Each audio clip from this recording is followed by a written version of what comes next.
নমস্কাৰ SuMu's food gallery আন এটি ভিডিঅ'লৈ আপোনালোক সকলোকে আকৌ এবাৰ স্বাগতম জনাইছোঁ। এতিয়া যেহেতু গৰমৰ বতৰ সেয়েহে এই গৰমত খাব পৰা এটা বৰ ধুনীয়া মাছৰ টেঙাৰ ৰেচিপি মই আজি আপোনালোকৰ বাবে লৈ আহিছোঁ।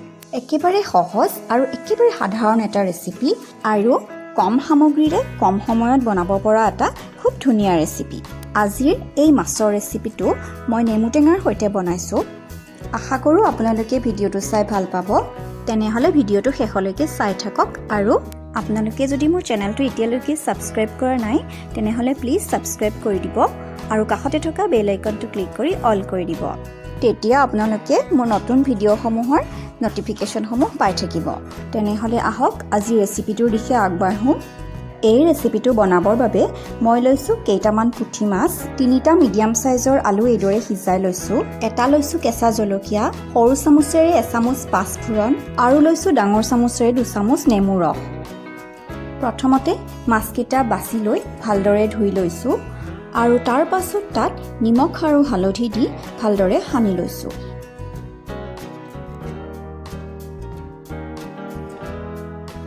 এয়া মাছখিনি নিমখ হালধি সনা হৈ গৈছে।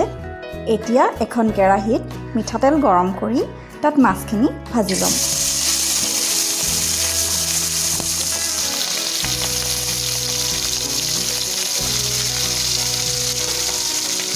এইখিনি সময়ত মই গেছৰ ফ্লেমটো মিডিয়ামত ৰাখিছোঁ।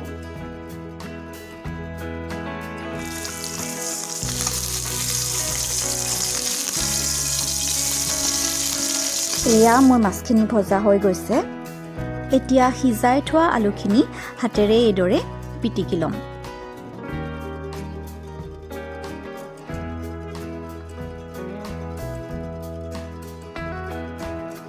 আকৌ কেৰাহী এখনত মিঠাতেল গৰম কৰি তাত কেঁচা জলকীয়াটো ফালি দি দিছোঁ। তাৰ পাছত তাত পাঁচফোৰণখিনি দি দিছোঁ। পাঁচফোৰণখিনি ফুটাত তাত সিজাই পিটিকি লোৱা আলুখিনি দি দিছোঁ। এতিয়া এইখিনি কিছু সময় ভাজি ল'ব লাগিব। আলুখিনি এইদৰে 1 মিনিটমান সময় ভালদৰে ভাজি লোৱাৰ পাছত ইয়াত ডাঙৰ চামুচেৰে এচামুচ নিমখ দিছোঁ আৰু সৰু চামুচেৰে এচামুচ হালধি দিছোঁ। গোটেইখিনি ভালদৰে মিলাই লৈ আৰু 2 মিনিটমান সময়ৰ কাৰণে ভাজি লৈছোঁ।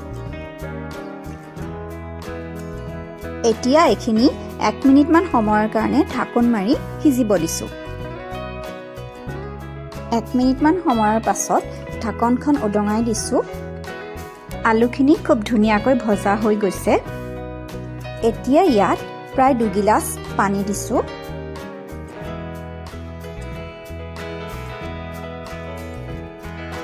গোটেইখিনি ভালদৰে মিহলাই দিছোঁ আৰু তৰকাৰীখন উতলিবলৈ দিছোঁ। গেছৰ ফ্লেমটো এতিয়া বঢ়াই দিছোঁ। তৰকাৰীখনত ভালদৰে উতল অহাত তাত ভাজি ৰখা মাছখিনি দি দিছোঁ।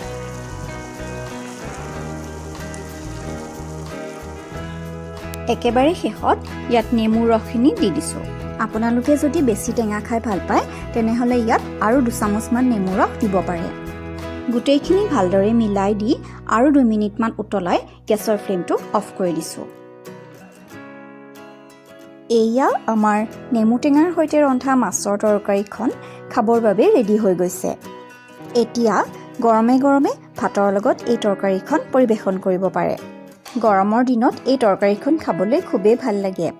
আজিৰ ৰেচিপিটো আপোনালোকৰ কেনেকুৱা লাগিল মোক কমেণ্টৰ জৰিয়তে জনাবলৈ নাপাহৰিব আৰু যদি ভাল লাগিল তেনেহ'লে প্লিজ লাইক আৰু শ্বেয়াৰ কৰি দিব। তেনেহ'লে আন এটি ৰেচিপিৰ সৈতে আকৌ এবাৰ লগ পোৱাৰ প্ৰতিশ্ৰুতিৰে আজিলৈ আহোঁ। ধন্যবাদ।